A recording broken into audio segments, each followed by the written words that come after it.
Olá pessoal, voltamos aqui para mais um bloco, né? Nosso curso de Nutrição Esportiva 2, né? Então vamos continuar de onde a gente parou no bloco passado. Olha, no bloco passado eu comecei a adentrar um pouco mais nesse contexto de especificidade da pressão dietética para quem faz exercício, né? Então a gente começou a falar, dar exemplos, por exemplo, de por que o exercício físico é bom, né? Por que o fato de você praticar exercício físico de maneira corriqueira, de maneira gradual e frequente, ele é benéfico para a saúde? Será que é só porque gasta caloria? A gente viu que não, a gente começa a ver que não, os trabalhos mostram que não. Ele é essencial para a saúde porque ele promove algumas adaptações positivas. Então, a nível cardiovascular, né? A nível de metabolismo, do ponto de vista de metabolismo energético, enfim, em diversos outros contextos. E aí começou a falar um pouco da resistência à insulina, que ele escreveu até no quadro, né? A gente começou a falar um pouco, melhora a sensibilidade da insulina. Por que isso é bom para quem faz exercício? Por que isso é bom no contexto do desempenho do atleta, mas também no contexto do diabético, ou do hipertenso, ou do dislipidêmico, né? E aí, associado a isso, a gente começou a falar um pouco de nutrição. Ora, por que o exercício melhora a sensibilidade da insulina? Um dos motivos, um dos mecanismos, ele aumenta GLUT4, certo? O GLUT4 é um transportador de glicose que está principalmente ativado aonde? No músculo e tecido adiposo, certo? Então o exercício, ele aumenta a GLUT4, que pode durar em torno de até um dia após a prática de exercício. E daí? Como é que a gente pode associar a nutrição? Associado a isso, né, a nutrição pode estar também potencializando o GLUT4. Então a gente falou da isoleucina, a gente falou do chá verde, que é rico em catequinas. A gente falou da cúrcuma, do açafrão, que também tem um efeito nesse GLUT4. Então existem diversos compostos dietéticos, seja suplementos nutricionais, seja fitoterápicos, seja princípios bioativos, que podem estar induzindo uma resposta complementar ao exercício físico, né? Que é o que a gente chama de sinergismo, que está muito associado àquele definição de sinalizadores celulares, né? E aí eu comecei a dar alguns exemplos, que a gente vê aqui no slide, né? Então a gente vê que há um sinergismo entre dieta mais exercício físico, né? Então nesse exemplo, os pesquisadores avaliaram, né, a secreção de beta-endorfinas em resposta a uma sessão de treinamento físico, né? Uma sessão de 2 horas de bicicleta. O que foi que eles observaram? Investigaram, né, um grupo suplementado com café, contendo em torno de, qual é uma dose de café efetiva? Em torno de 3 a 6 miligramas por quilo corporal. Então o pessoal viu que, mais ou menos nessa dosagem, utilizando pós-exercício, o que foi que o pessoal observou? Os pesquisadores observaram que, quando você faz exercício, ingere café, né, nessa dose equivalente, dá em torno de 2 xícaras de café, em torno de 400 ml de café, houve uma potencialização, né, da secreção de beta-endorfinas no grupo suplementado do que no grupo não suplementado. Ou seja, o fato de você ingerir café no indivíduo, associado a um treino de ciclismo, claro, né, indivíduo que não tem uma pressão arterial alta, enfim, não tem uma doença cardiovascular pregressa. Houve um efeito cinético do exercício mais suplementação de café, uso de café, porque aumentou beta-endorfinas. Por que isso é interessante? Ora, você aumentar a produção de beta-endorfinas associado ao exercício é interessante porque regula o humor, né? Então a gente sabe que indivíduos que são estressados, indivíduos que não têm humor tão adequado, são indivíduos que têm uma concentração baixa de beta-endorfina ou uma concentração elevada de cortisol, hormônio do estresse. Então o fato de você aumentar a beta-endorfina é interessante por causa disso, né? Regula o humor. Segundo, o fato de você estar com beta-endorfinas em quantidades adequadas também tem um efeito ansiolítico, né, que está muito associado a isso. Ou seja, indivíduos que têm uma dieta hipocalórica são indivíduos que tendem a estar estressados, uma vez que o cortisol tende a aumentar e a beta-endorfina tende a diminuir. E aí você está estressado, o que você faz? Você vai para a geladeira, assalta a geladeira e começa a comer mais. Então você é um indivíduo que só pensa em comer, que é o que a gente vê no processo de emagrecimento. E terceiro, né, além de ter um efeito regulador do humor, tem um efeito ansiolítico, digamos assim, se o aumento de beta-endorfinas está associado ao quê? Analgesia. Então é muito comum, por exemplo, principalmente indivíduos idosos, reclamarem muito de dor articular, tanto durante o exercício, como incômodos pós-exercício.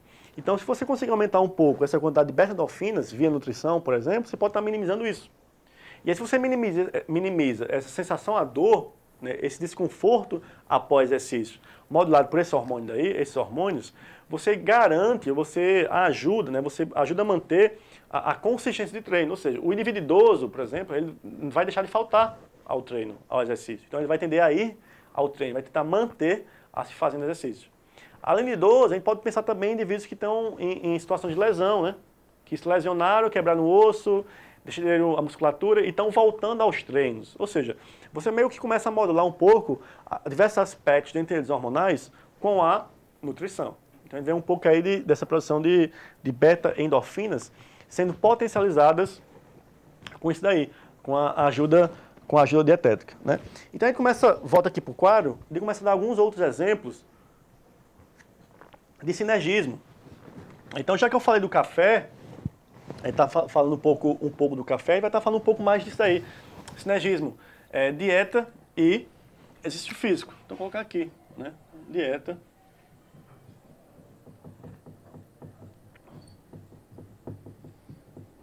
Então, especificamente, quando a gente fala do café, lembrar, né? O café tem diversos fitoquímicos, mas não só a cafeína. Ele tem também ácido clorogênico. Tanto é que aquele café verde está bem famoso hoje em dia, né? Porque parece que o café verde tem mais ácido clorogênico do que o café, né? Cafeol, cafestol, ou seja, existem diversos fitoquímicos. Então, por exemplo, a gente vê que o exercício físico, ele aumenta a atividade da lipase hormônio sensível, que é uma enzima lipolítica. Então ela aumenta a lipólise. E a gente começa a ver que o café, por exemplo, contendo cafeína, parece promover, né, um efeito sinérgico a essa lipase hormônio sensível, aumentando o estímulo à lipólise, né? Então parece que a dieta mais exercício físico ele tem esse efeito interessante, né? Então quem pratica exercício físico, ele vai ter a atividade de enzimas lipolíticas, ou seja, enzimas associadas ao metabolismo de gorduras mais ativa. E aí parece que a nutrição ela tem esse efeito sinérgico, dependendo do contexto. Então a gente começa a ver que realmente dieta mais exercício físico promove um efeito sinérgico aí, independente do contexto, né? Nesse outro slide, para a gente estar continuando um pouco disso, complementa aquele slide inicial da curva em J, onde eu falei que muito exercício está associado ao quê? O aumento da infecção, né, aumento da infecção do trato respiratório superior. Então, basicamente isso. A gente vê que o indivíduo começa a fazer exercício, né, fez uma sessão de treino, ele vai ter um período de compensação, uma supercompensação, ou seja, ele diminui um pouco o desempenho, e aí quando você treina bem, descansa bem, há uma supercompensação, ou seja, o desempenho aumenta. No entanto, quando você começa a aumentar muito a carga de treino e não descansa bem, o que é que começa a acontecer? O desempenho começa a diminuir. Que a gente começa a chamar de uma supercompensação não funcional, né? Um overreaching não funcional. Ou seja, o indivíduo começa a não se adaptar tão bem àquele carga de treino. Então, que pode promover um efeito do overtraining, né? Um aspecto mais crônico. Ou seja, equilíbrio, né? Então, exercício físico, dieta e descanso. Então, se você não descansar bem, você vai estar entrando aí no overeating não funcional e provavelmente overtraining.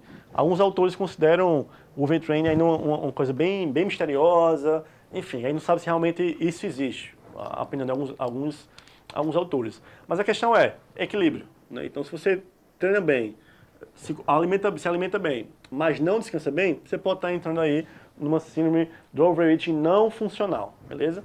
Que pode promover inflamação, né? Inflamação sistêmica, a nível endotelial, enfim, qualquer que seja o tecido.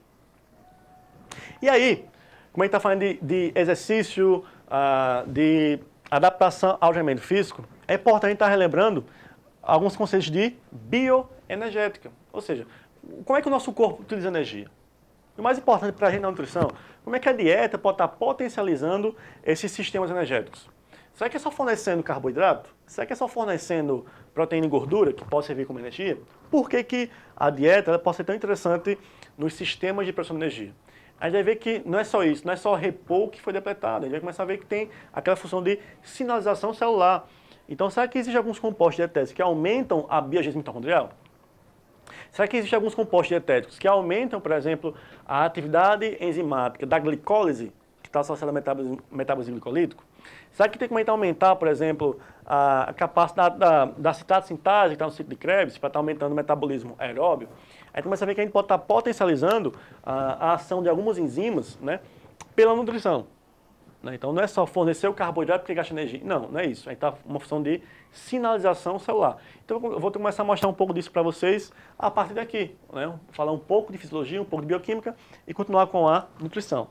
Ora, quando a gente fala em bioenergética, a gente está falando em 3 sistemas. Né? Basicamente o sistema ATP-CP, né? O ATP e a creatina fosfato, que seria o mais simples, né? Que está associado aí à creatina fosfato. Então aqui, ó, creatina fosfato, né? Creatina fosfato. Alguém já escutou falar nisso? Né? Já me escuta falar um pouco disso. Em qual suplemento? A creatina, né? Onde é que a creatina está? O que é que a creatina faz aí? Qual o metabolismo de ação da creatina nesse contexto? E segundo, será que a suplementação de creatina serve só para isso? Só para o metabolismo energético?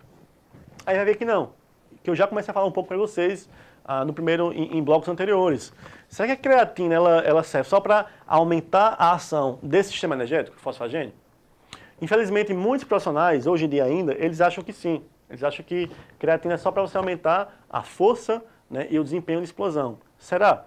A gente começa a ver que a creatina, por exemplo, um achado bem interessante do pessoal aqui de São Paulo, da USP, o pessoal viu que a creatina ela tem um efeito positivo em indivíduos que fazem, que praticam exercício naquele contexto de treinamento concorrente. Por exemplo, a gente sabe que o treinamento concorrente, o que é o treinamento concorrente? Indivíduo que faz exercício de corrida, né, exercício de baixa intensidade, exercício mais intenso. E a gente vê que as adaptações moleculares de um exercício de outro, elas competem entre si, elas se anulam, digamos assim, né? Uma ajuda a inibir a outra, não totalmente, mas tem um efeito um pouco negativo, que é por isso que a gente chama de treinamento concorrente.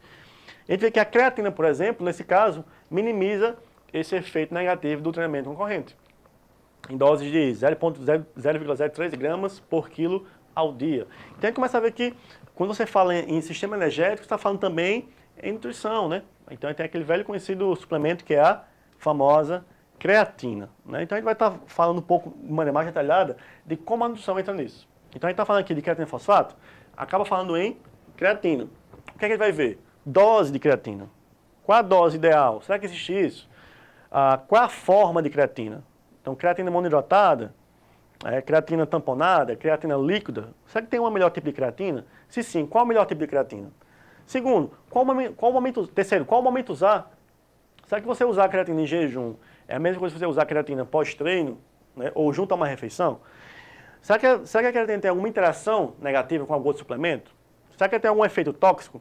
Será que a creatina causa dano renal em pacientes saudáveis? Então, quando a gente começar a falar um pouco de creatina, aí vai estar voltando nesses aspectos. Dose, interações, toxicidade, momento do uso e etc. E para quem seja, por exemplo. Então a gente vai falar um pouco de creatina nesse contexto de bioenergética, né? O outro sistema energético seria o sistema anaeróbio, né? Anaeróbio lático, né? O metabolismo da glicólise, né? Metabolismo glicolítico, que há a formação do lactato, né? Que há a formação do piruvato e etc. E aí começa a perguntar, por que é importante saber disso? Por que é importante saber a formação do piruvato? Para que serve o piruvato? Para que serve o lactato? Né?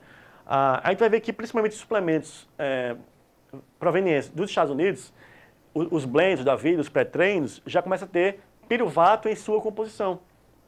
Ou seja, por que ter piruvato ao invés da glicose? Segundo, será que tem uma vantagem disso? Será que tem alguma vantagem de você fornecer piruvato para o paciente que faz exercício? Né? Lactato. Lactato é aquela substância lá que causa a fadiga. Será que lactato causa fadiga? Né?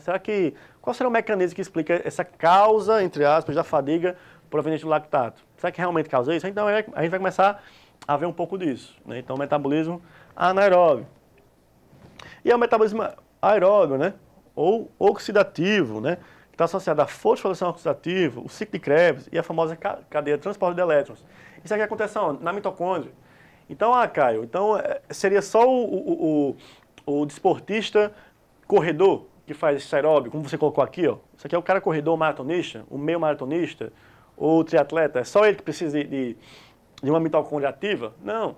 Né? Então a gente vai começar a ver estratégias nutricionais que induzam, por exemplo, a biogênese mitocondrial.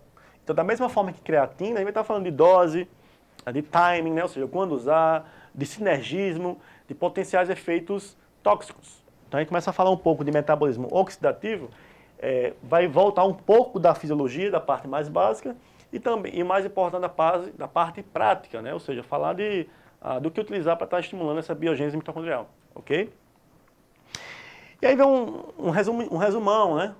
A gente vê aí metabolismo fosfagênio muito intenso e curtíssimo. Né? Metabolismo glicolítico demora um pouquinho mais, né?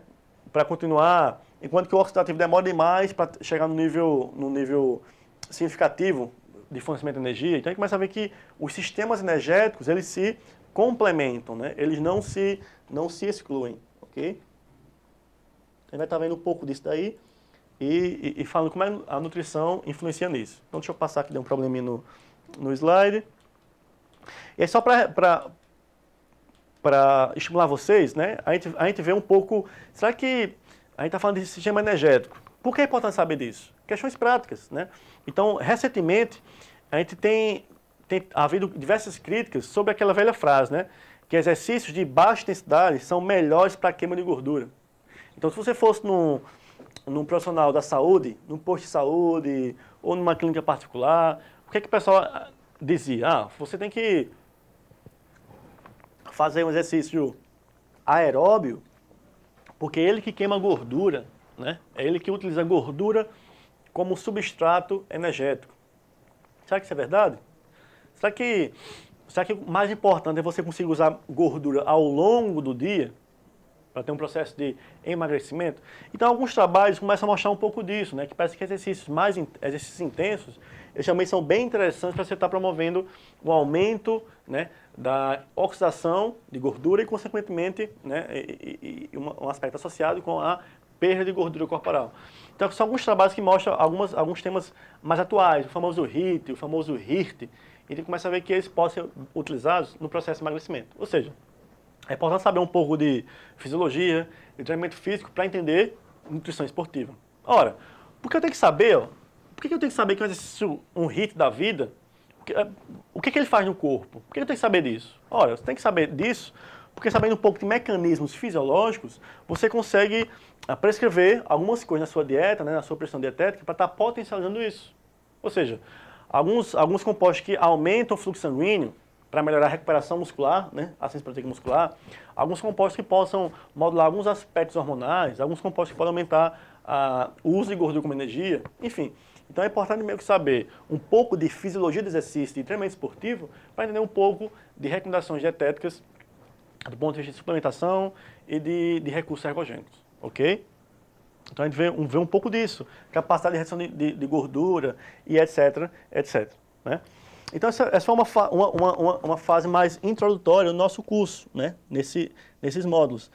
E aí começa a cair na questão de suplementação. Aí começa a cair um pouco no contexto de suplementação, né? Que começa esse aspecto mais prático. E aí, sempre que eu faço suplementação, eu começo a falar um pouco de aspectos essenciais nesse assunto. Então, por que suplementar? Porque o indivíduo ele deve suplementar, por que estudar suplementação? Né? Então, começa a ver aí, por que estudar? Existem diversos fatores de estudar. Na minha concepção, a suplementação devia ser uma pós-graduação só de suplementação. Então, na minha experiência de estudante, ainda sou estudante, né? Você nunca deixa de ser estudante. Na minha experiência, quando eu fui para a área de esporte, sempre fui da área de esporte, mas quando eu fui fazer uma pós-graduação, eu vi uma falha muito grande no meu curso de pós-graduação, né, em estar abordando isso, suplementação. Então, os docentes, né, os profissionais, eles viam muitos aspectos fisiológicos, bioquímicos, mas não centravam muito em suplementação. E os que centravam a aula em suplementação, a gente via que era pouco tempo. Né? Então, numa pós de 2 anos, 1 ano e 8 meses, a gente via que 3, 4 módulos eram destinados à suplementação. E mesmo assim eram bastante reduzidos a carga horária. Então, na minha opinião, esse assunto é um assunto bem complexo, né, e que precisa de muita atenção. Então, a gente começa a falar um pouco de suplementação. Então, aí, por que estudar? Por que estudar suplementação nutricional? Primeiro fator, uma elevada prevalência de uso. Então aqui, trabalhos em Singapura, trabalhos em São Paulo, trabalhos de João Pessoa, ou seja, no Brasil e fora, eles começam a mostrar, por exemplo, uma elevada prevalência de suplementos. O que é que mais intriga nesses trabalhos? É que eles mostram que os indivíduos são orientados a utilizar um suplemento não por profissionais nutricionistas, mas sim por profissionais que não são nutricionistas, ou seja, o cara que teoricamente sabe do assunto, né? E o pior, eles são orientados por amigos que não são profissionais de saúde e eles obtêm informações em revistas que não são científicas, ou seja, eles fazem uso de um suplemento, de um recurso ergogênico, nesse caso, né, sem a devida orientação. Então, o primeiro fator a explicar isso, né, a estudar seria isso. Uma elevada prevalência de uso e esse uso não é orientado da melhor maneira. Esse é o segundo fator. Então, a gente mostra aqui no trabalho, né, aqui no Brasil, em João Pessoa, que, por exemplo, o pessoal lê muito sobre suplemento em jornais, em revistas não científicas, o que não é interessante. Então, a gente deve estudar suplementação, quem é atleta, quem é profissional da saúde, por esses fatores. Terceiro, alguns compostos têm ação farmacológica. Ou seja, muitas pessoas acham que um suplemento nutricional, porque é um suplemento, porque é um alimento, né, que vem, não tem ação de medicamento alopático, eles acham que esses produtos são isentos de risco. Então, nesse slide eu mostro aqui, por exemplo, a gente vê xantinas do café, né, fitoquímicos de chá verde, né, fitoquímicos de outras espécies vegetais, por exemplo, eles têm uma ação a nível do sistema nervoso que pode ter um efeito, por exemplo, na lipólise. Ou seja, um suplemento, né, apesar de ele ser natural, que é bem confuso o que seria isso, uma coisa natural, ele tem efeito tipo fármaco, ou seja, não são isentos de risco. Né? E aí a gente começa a ver que muitos indivíduos utilizam diversos suplementos com diversos mecanismos de ação, o que é bastante perigoso. Então esse seria outro motivo de se estudar sobre suplemento. Outro motivo, quarto, que muita gente gosta de substituir as suas refeições por suplementos. Será que é seguro? Então a gente vê diversos casos no Brasil, por exemplo, onde indivíduos perdem movimento das pernas, né? Tem deficiências nutricionais bem gritantes. Então outro fator a estar considerando. Outro fator, o quinto, contaminação por outros compostos. Ou seja, tem muito suplemento que ele é contaminado por medicamento alopático, que ele é contaminado por esteroide anabólico, que ele é contaminado por metais pesados. Então, não necessariamente um efeito negativo de suplemento se dá pelo princípio ativo, mas sim por algum desses compostos que a gente não conhece. Então, se você fala em regulamentação aqui no Brasil, ela meio que se parece com a regulamentação europeia, mas que difere bastante da norte-americana. Então, alguns suplementos norte-americanos, a legislação norte-americana, alguns permitem, por exemplo, a inclusão de medicamentos alopáticos em suplementos. E a gente vê isso, né, hoje no Brasil. Muito indivíduo viaja para lá, Estados Unidos, compra o suplemento e revende aqui, de maneira ilegal. E nesses suplementos existem muitos compostos, muitos medicamentos alopáticos, o que pode ser perigoso. Ou seja, tem que saber de mecanismo de ação, tem que dar uma estudada acerca de suplemento. E aí, não são isentos de risco. Então, a gente pode estar vendo no slide aí, possíveis efeitos colaterais agudos e crônicos. Então, alguns trabalhos eu pude participar, né? Isso aqui não foi um trabalho epidemiológico, então observou justamente isso. Efeitos crônicos do uso de suplementos nutricionais a nível populacional. O que foi que a gente observou? Né? O que foi que a gente observou nesse trabalho? E aqui eu vou dar uma sentada para explicar um pouco mais. Nesse trabalho, 2014, a gente viu a prevalência de uso de suplementação a nível populacional, né? Então a gente pegou um município, aqui no Brasil, uma capital, né? Fez um desenho estatístico, um desenho epidemiológico do estudo, né? Pegou toda a cidade e fez uma amostra representativa dessa capital, né? Aqui do Brasil. E a gente fez uma coletânea desses trabalhos, sabe quem usava o quê, né? Depois desse trabalho de prevalência, a gente fez um trabalho, pegou uns subgrupos, né, de cada região e investigou alguns fatores baixos de saúde, a saúde, com relação à pressão arterial, indicadores bioquímicos, indicadores de pressão arterial, frequência cardíaca. O que foi que a gente observou? Como vocês podem ver no slide aí, né, que os indivíduos que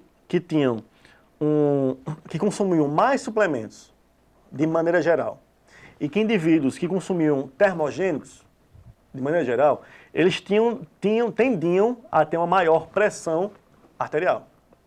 Ou seja, nosso trabalho numa capital aqui do Brasil, a gente viu isso, que quem usava mais suplemento e quem usava mais termogênicos tinham a ter uma pressão arterial maior. Isso aqui é um trabalho meio que crônico, né? Então, pessoal, a gente viu isso de maneira basal. No estudo mais crônico, digamos assim, o pessoal tem uma maior pressão arterial. O que complementa outro trabalho que o nosso grupo de pesquisa também fez. Então, a gente observou, por exemplo, o efeito de um suplemento bem famoso. É um suplemento termogênico, né? Que ele é conhecido nacionalmente. E é rico em cafeína. É o Lipo 6, né? Um suplemento bem conhecido e ele é comercializado aqui no Brasil e no mundo. O que foi que a gente observou? A gente observou que indivíduos jovens que consumiam isso, né, no momento pós-exercício, havia redução de que a gente chama de HPE. O que seria HPE? Seria hipotensão